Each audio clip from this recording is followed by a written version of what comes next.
and we talked to him about it, but it's not Scratch. It has something to do with making a boo-boo in the airplane. He was the Canadian Forces of the Royal Canadian Air Force CF-18 demo pilot. That's right. In the year, their 75th anniversary, they're celebrating their 100th anniversary this year. And then he went on after that to become the lead pilot with the Snowbirds jet demonstration team. And here's the other interesting Canadian fact to all of this. Is that these jets are the Canadair Canadian versions, and Greg got them from Canada. And one of them, the lead jet, was the last serving one with the RCAF. It was using AT in the test pilot and the test flag that went on in Cold Lake, Alberta. So there you go. Well, we told you just a little bit about the pilots. We told you just a little bit about the jets. And it might come as a surprise after all those accolades that these two gentlemen are truly air show hero. And it is about...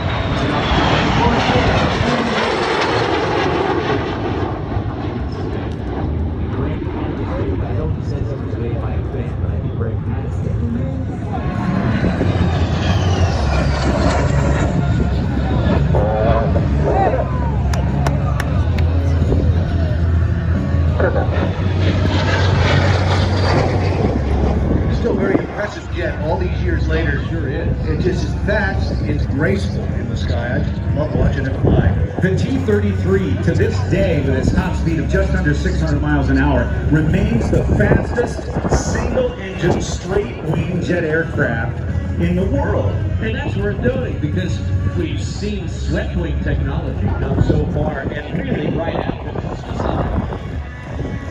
I still wish Greg would buy one of those old F-89s or something like that. Oh, wouldn't that be cool? Oh my goodness. We should point out that Greg bought both of these airplanes. He has a third T-33, and it's in Australia right now. Are you sure he doesn't have more than that? I mean, he seems like he's got a whole hassle of them. He adopts these things like kids do kids. They call him up and they're like, Greg, we're going to take this one and scrap it.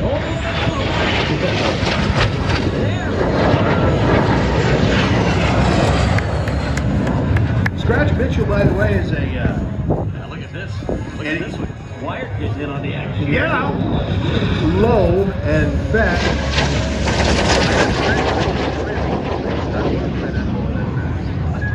And by the way, Scratch's dad and grandfather, his grandfather flew Spitfires, his dad flew, I think, Voodoos, and he, well, in separate flights.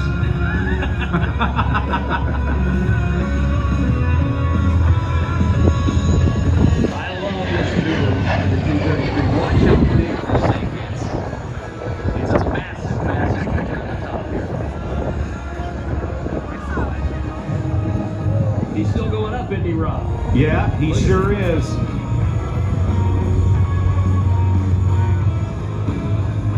Down the backside, there's 4 G's right there, 4 times his normal body weight.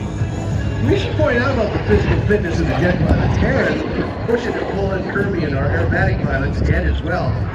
They're pushing to pull in things and back and forth, back. Jet pilots stay all the way around. It's 4G, all the way around in some of these turns, sometimes more than that, as you'll see with the Blue Angels and some of the other demonstrations coming up. Watch the rejoin, guys. So being a triathlete, as Greg has been, is a good thing. And they take care of themselves. They're very physically fit. You have to be to fly jets. And look at this again. Getting it back makes that, doesn't it? Yeah, but getting it back together is an incredible... You're doing mental math like crazy because the overtake of Greg and then Scratch tucked in with a tighter turn is going to accelerate. He's got to know when to get off the throttle so he doesn't overshoot. It's pretty impressive stuff. You were talking about the environmental impacts of these safety oils, as I like to call them, that we have in the jets right now. Part of the reason we like smoke on these aircraft at an air show, even though we're covered by a TFR, this helps these aircraft remain visible because they're doing a usual everybody in the sky can see. And we can too here on the ground, which is pretty cool. Greg's job, make sure you're in the right position, altitude, airspeed, and heading. get through safely, him and also Scratch. Scratch doesn't know where the ground ends and the sky begins, does he? Maneuver in the entire routine. Exactly. Repositioning is a workout for them. They will dehydrate, though. There's no way around it. They're going to want a lot of water when they land. It's that kind of day when you should all rehydrate as much as possible to stay healthy. Literally simultaneously on rolls, pretty cool stuff. The T-33 Shooting Star.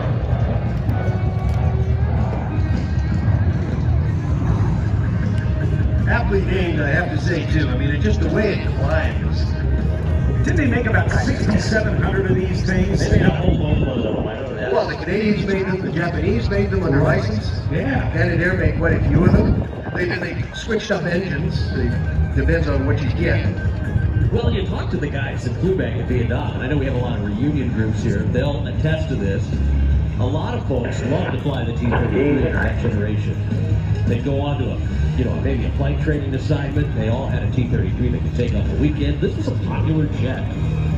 The Bolivian Air Force used it up until about 2013, I think.